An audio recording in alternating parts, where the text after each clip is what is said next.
Përshëndetje, mirë se vini në analizë. Do të ndalemi sot në një ngjarje mjaft të rëndësishme të kësaj jave, me rëndësi kjo për ekonominë shqiptare, për turizmin në mënyrë të veçantë. Bëhet fjalë për panairin botëror të turizmit, i cili u zhvillua nga 4 deri në 6 mars në kryeqytetin gjerman në Berlin, dhe Shqipëria kishte vendin e nderit. Për të folur për këtë panair dhe për rëndësinë e veçantë të tij dhe sigurisht risitë që ai solli për Shqipërinë dhe për promovimin e turizmit shqiptar, i ftuari im sot në analizë është eksperti ekonomist, gazetari Bardi Sejdarasi.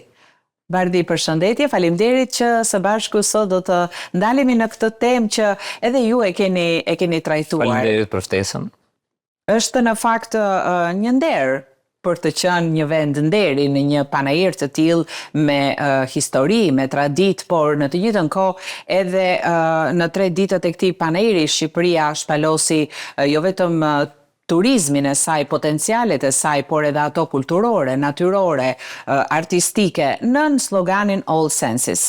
Dhe në këtë panair ku morën pjesë 190 vende të botës dhe 5600 ekspozues, gjithashtu ekspozuan dhe 26 tur operator, ishte i pranishëm një nivel i lartë qeveritar nga Shqipëria me në krye kryeministrin Edi Rama, po ashtu ministren e turizmit, mjedisit, ministrin e ekonomisë dhe kulturës, por edhe shumë pjesëmarrës të tjerë, siç janë tur operatorët shqiptar, e pse jo edhe artist nga Shqipëria në koncertin e posaçëm që u paraqit në panair.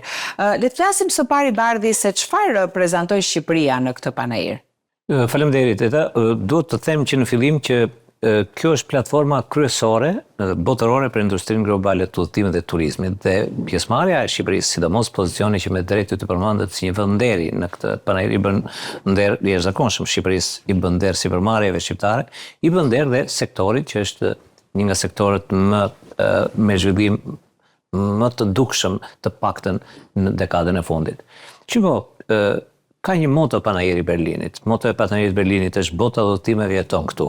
ITB Berlin e vitit 2025, siç e përmendet ju, me të drejtë kishin pjesëmarrje të jashtëzakonshme, jo vetëm thjesht të ekspozitorëve, po veçanërisht të vendeve të cilat morën pjesë, ishin 190 vende. Mjafton të kujtoj për shembull që në vitin 1996, kur lançoi për herë të parë ITB e Berlinit, kishte vetëm 9 ekspozues.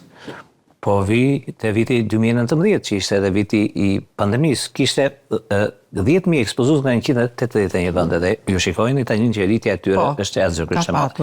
Kjo është një gjë pozitive për Shqipërinë, si vend mikpritës që ishte pikërisht në këtë panair, dhe për bizneset shqiptare që morën pjesë. Ishin mbi 140 kompani që ishin pjesë e këtij panairi. Një pjesë ishin në stendin e Shqipërisë, siç ka ndodhur edhe vitin e kaluar, ku kemi patur po ashtu rezultat. Një pjesë tjetër ishin me stendat e tyre. Ka mjaft kompani shqiptare të udhëtimeve që ishin me stendat e tyre.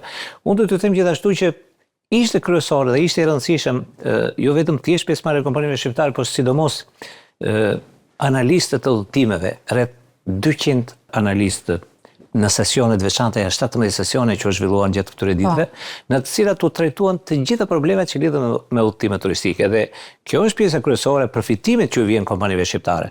Ne kemi patur kompanitë lider në treg, kompanitë tona, që ishin pjesë aty e Berlin, po siç e përmendet ju, kemi patur autoritetet të cilat në fakt arritën, qoftë kryeministri, qoftë ministrat e qeverisë, arritën që të shpalosnin pikërisht ato elementë që në panelet të ndryshme ka pasur takime, sigurisht ka patur B2B, dhe ky është edhe qëllimi i tij. Po, shifrat ishin të tilla që e vën Shqipërinë, ju me të drejtë përmendet e titullin Shqipëria me të gjitha shqisat, po e përktheu tani, e vën në një pozicion të tillë që hap një mundësi reale, dhe është aq reale kjo mundësi për zhvillimin e mëvonshëm, qoftë të vitit 2025, sa unë pash para se të vija në emision shifrat e Booking.com dhe pash që kishte 10.000 akomodime vetëm në muajin shkurt. Që në faktas nuk e mendon që në një periudhë të tillë të vitit, në janar dhe në shkurt, pavarësisht se edhe synimi i Shqipërisë është për një turizëm gjithvjetor, megjithatë duke u ndalur tek ajo çka edhe mediat shqiptare e kanë pasqyruar në tërësi, panairin e turizmit të Berlinit, kryeministri Rama në fjalën e tij deklaroi në panair se vitin e shkuar Shqipëria priti rreth 12 milion turistë, teksa edhe shifrat e janarit, ato që po thonim tani të këtij viti, kanë arritur rekorde të reja dhe ai tha se për sa i përket këtyre rekordeve, Shqipëria aktualisht është një destinacion turistik me rritjen më të shpejtë në Europë. Ne këtë e kemi parë në fakt edhe me atë promovim që media nga vende të ndryshme të botës i kanë bërë Shqipërisë, por në rastin konkret, meqense ishte panairi i Berlinit, më së shumti kanë qenë mediat gjermane, media prestigjioze gjermane si Bild apo Berliner Zeitung dhe media të tjera që kanë paraqitur Shqipërinë në tërësinë e saj turistike. Dhe ishin disa objektiva tek të cilat do doja të ndaleshin bardhë që paraqiti kryeministri Rama në fjalën e tij që mbajti në Panair. Ai tha se do të ndërtohet një aeroport sezonal përballë Korfuzit. Gjithashtu tha se do të ketë një paketë turistike të përbashkët Shqipëri-Kosovë në këtë rast dhe gjithashtu dhe më bëri përshtypje, ndoshta nuk jam e saktë në këtë, që më së shumti u kërkua dhe u bë edhe promovim enkas për turistët gjerman. Ishte një thirrje që vetë kryeministri i bëri turistëve gjerman, duke cilësuar në fjalën e tij se ata janë ndër të parët në botë që kanë qëndrime më të gjata gjatë udhëtimeve të tyre turistike dhe do të ishte mirë për Shqipërinë në këtë rast që të kishim sa më shumë turistë gjerman. Po e nis nga kjo e fundit për të dalë edhe tek pjesa kryesore e atyre që kemi patur turistë gjerman. Ja ti them shifrat. Në 2022 për shembull, sipas të dhënave që mora sot, janë 187.000 të ardhur nga Gjermania, apo janë 58% më shumë se një vit më përpara. Në 2023 është shritur me 66%, 312. Në 2024, pra vitin e kaluar, është shritur prapë me 20% dhe shkon afër 400.000. Kryeministri thotë se ne do ta kapim 500.000.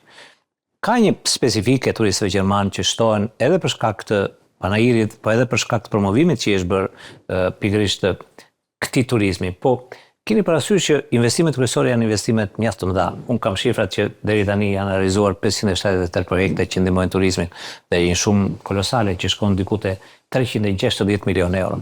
Nuk po flas për Tirana 2030 sepse ka perspektiva të tjera. Po flas për këtë nivel që kemi arritur, për këtë sistem që kemi arritur sot. Ju me të drejtë përmendi aeroportet. Po, ne presim shumë shpejt brenda 6 muajve të parë që të jetë funksional aeroporti i Vlorës, i cili është një aeroport ndërkontinental. Po. Kemi gjithashtu mundësinë që brenda këtij viti, po ashtu të kemi një pistë prej 3.2 kilometrash në Rinas, pra dhe Rinasi bëhet një aeroport në të cilin mund të aksesojnë fluturimet e madje kanë filluar sepse është duke negociuar për një linjë të drejtë për drejtë nga New Yorku. Madje njoftimi i fundit i Ministrisë për Kace që mbulon infrastrukturën është që edhe Vlora edhe Tirana kërkojnë punonjës të rinj, janë apo dhe vende të reja pune. Kryeministri me të drejtë e idenë e ndërtimit të aeroportit sezonal në jug. Dhe është thjesht, është bërë një studim, janë bërë disa planifikime, sepse Korfuzi nuk arrin dot të përballojë fluksin e turistëve që vinë në drejtim të Greqisë. Me tragete. Atëre një aeroport, patjetër, po një aeroport i ndërtuar në Sarandë, siç është planifikuar, do t'i shërbej jo thjesht grekëve që duan të vinë në Tiranë, as shqiptarëve që duan të ikin atë. Do i shërbej të gjithë turistëve tuaj, përfshirë dhe gjermanët, sepse gjermanët e kërkojnë këtë mundësi që mund të ndalojnë në Sarandë për të ikur në Korfuz. Sidomos për gjermanët, Greqia me plazhet e veta. Ka një nismë më të hershme të ish kancelares Merkel, e cila kërkonte korridorin blu. Korridori blu është korridori që nis nga Korfuzi dhe del në Austri. Është pikërisht pjesa brevetare që po ndërtohet te ne. Të gjitha këto investime, siç e përmendët dhe projektet, përfshirë dhe idenë e re që në fakt u anoncuar për herë të parë nga kryeministri që është aeroporti i Sarandës, ne kishim më përpara një aeroport planifikuar në Sarandë, por që u postua në Gjirokastër, do të krijojnë një puzzle apo po krijojnë një network i cili shërben njerëzisht shumë lëvizjes turistëve. Turistët si rregull e kanë që nuk duhet të udhtojnë më shumë se 45 kilometra nga qëndrimi, pra ky është rregulli normal në botë. Dhe sa më afër të jenë destinacione turistike, sikundër do ndodh me Sarandën, sikundër do ndodh me Vlorën, sikundër do ndodh dhe me një aeroport që është prapë duke negociuar për të lidhur kontrata siç është ai i Kuksit, që janë aeroporte sezonale, këtu do ta mbyllin tërë historinë e lëvizjes brenda vendit dhe shumë shpejt do shohim që tur operatorët, të cilët e vlerësuan shumë edhe kam parasysh sesione që zhvilluan në Berlin, e vlerësuan shumë dhe madje që sot unë kam kontaktuar me një numër të madh operatorë shqiptar, kanë mbyllur kontratat për vitin 2025. Pra, kjo është rëndësishme. Kjo është rëndësishme. Kjo do të bëjë që jo më 11.7 milion që ishin udhëtarë që erdhën në vitin 2024 planifikohet që ta kalojë 12 dhe 13 milion, dhe madje planifikimi është i tillë që tani ka më shumë nevojë për njësi akomoduese. Tani është problemi. Në fakt tu doja të ndalesha, sepse deri tani patëm kënaqësinë që të hidhnim në këtë tryez diskutimi shifra të lavdrueshme, por edhe objektiva të kryeministrit Rama që ka paraqitur, po ashtu dhe ministrja Kumbaro në takimet e saj, në fjalët e saj, dhe janë disa shifra në fakt që po të mendosh kërkojnë edhe kapacitete. Kështu për shembull, Manjola Kaso, përgjegjëse për zhvillimin e aviacionit në aeroportin ndërkombëtar Nën Tereza të Tiranës, gjatë panairit u shpreh se gjatë vitit 2024 ka qenë një ndër vitet më të suksesshme me 10.7 milion pasagjerë nga aeroporti, deri në fund të dhjetorit 113 destinacione. Por, ajo thotë që po shtohen dhe 3 partnerë të tjerë ajror dhe objektivi është në 12 milion pasagjerë. Gjithashtu po punohet edhe për infrastrukturën në shërbim të turizmit, rritjen e cilësisë së shërbimeve, hoteliere dhe turistike. Por, sezoni turistik veror hapet në muajin prill dhe mund të mbyllet edhe në nëntor me këtë klimë. Ja sot neve jemi në muajin në javën e parë të marsit dhe jashtë nëpër Tiranë shikojmë njerëz që janë të veshur si në sezon veror dhe kemi fat të madh që ky sezon është kaq i gjatë. Por nga ana tjetër, këto shifra kaq të mëdha, vërtet jemi gati për përballimin e këtyre flukseve dhe a i kemi të gjitha kapacitetet njerëzore, strukturore, hoteliere për t'i mirëpritur ata? Edhe ju folët vetëm për aeroportin, dhe kur thot aeroporti që do kemë 12 milion udhëtar, nuk përfshihen të gjitha hyrjet toksore, detare dhe janë shumë se kaq. Prandaj janë dhe më shumë. Është e vërtet kjo gjë, është e vërtet dhe pjesa tjetër që ne në vitin 2024 xhiruam me rreth 4.2 miliard. Ishte një shifër që nuk e kishte menduar asnjëri më parë. 4.2 miliard euro xhirim dhe pastaj më shumë se 2 miliard shkojnë në arkën e buxhetit të shtetit për shkak të tatimeve dhe taksave. Kanë shtruar atë mundësi që me drejt ju përmendni të rritjes së njësive akomoduese. Nëse interesoheni sot në për bashkitë bregdetare, po jo vetëm bregdetare, sepse ju e përmendët fillon në prill dhe mbaron në nëntor, po ju them që tani u bë gjithë vjetor kjo. Ka turizëm 560.000 veta në janar nuk kishin qenë ndonjëherë më përpara, nuk kishim arritur. E njëjta gjë ka ndodhur në dhjetorin e vitit që shkoi. Të gjitha këto kanë shtruar detyrën që, dhe prandaj u përmendë bashkitë sepse kam komunikuar me disa kryetar bashkie, që lejet kryesore që po jepen sot për ndërtim nuk janë leje më për të ndërtuar pallate, po ndërtojnë njësi akomoduese. Dhe madje ajo që është më rëndësishme, tani kemi brende që nuk ka qenë, pra kemi një zinxhir hotelesh ndërkombëtar që janë ndërtuar dhe po vazhdojnë të ndërtohen. Në jug të vendit kemi disa kompani, po e përmend me emra për shkak të reklamës, po kemi disa kompani të njohura, disa brende të njohura ndërkombëtar në fushën e turizmit që kanë kërkuar dhe kanë filluar të ndërtojnë. Kemi edhe sipërmarrës shqiptar që te palaca edhe deri në fund fare janë duke punuar. Duhet në nënvizojmë dhe pujtinat edhe ato agroturizmet. Këtu do them, bile ne kemi, se kam një shifër interesante të agroturizmit, se isha kurios ta dija pse u përmend. Kemi patur vetëm 9 agroturizme, kemi 270 tani. Dhe kemi gjithsej 278.000 banor që punojnë në sektorin e turizmit, përfshirë hotelerin, përfshirë agrobiznesin, përfshirë agropunimin e shmëra.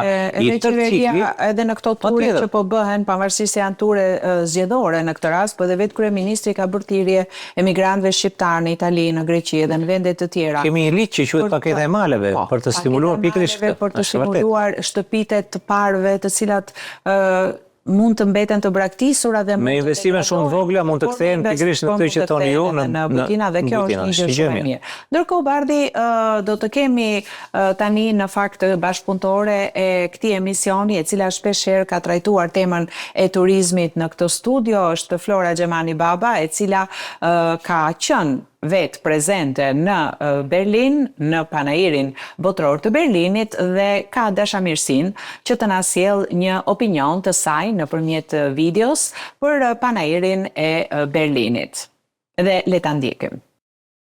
Përshëndetje nga Berlini, nga panairi i Berlinit, ku po zhvillohet panairi i radhës, i cili sikur ndonjëherë i ka dhënë një vëmendje të madhe Shqipërisë. Edhe është një panair që pak që do të mbahet më gjatë nga Shqipëria për faktin e tillë se ajo është host country ose vendi mikritës i panairit të Berlinit të Sikesh. Stenda e sivjetme e Shqipërisë nuk është vetëm e bukur, por është edhe e madhe, e mjaftueshme për 61 pjesëmarrës të cilët këtë vit kanë qenë sikur ndonjëherë. Është e vështirë në fakt të përsëritet një pjesëmarrje e tillë në panairin e Berlinit vitin e ardhshëm, sepse Shqipëria së vjet ka qenë vendi mikpritës dhe vëmendja ndaj saj ka qenë shumë e madhe. E falenderojmë Florën edhe sigurisht i urojmë punë të mbarë si një eksperte e turizmit dhe në veprimtarinë e saj në fushën e turizmit.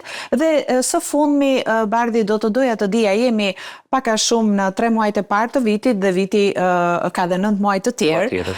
Dhe duke mbetur përsëri në fushën e turizmit, në dijenin tuaj, Shqipëria do të jetë pjesëmarrëse apo do të ketë oferta të tjera panairesh në përbot për sa i përket turizmit këtë vit? Patjetër.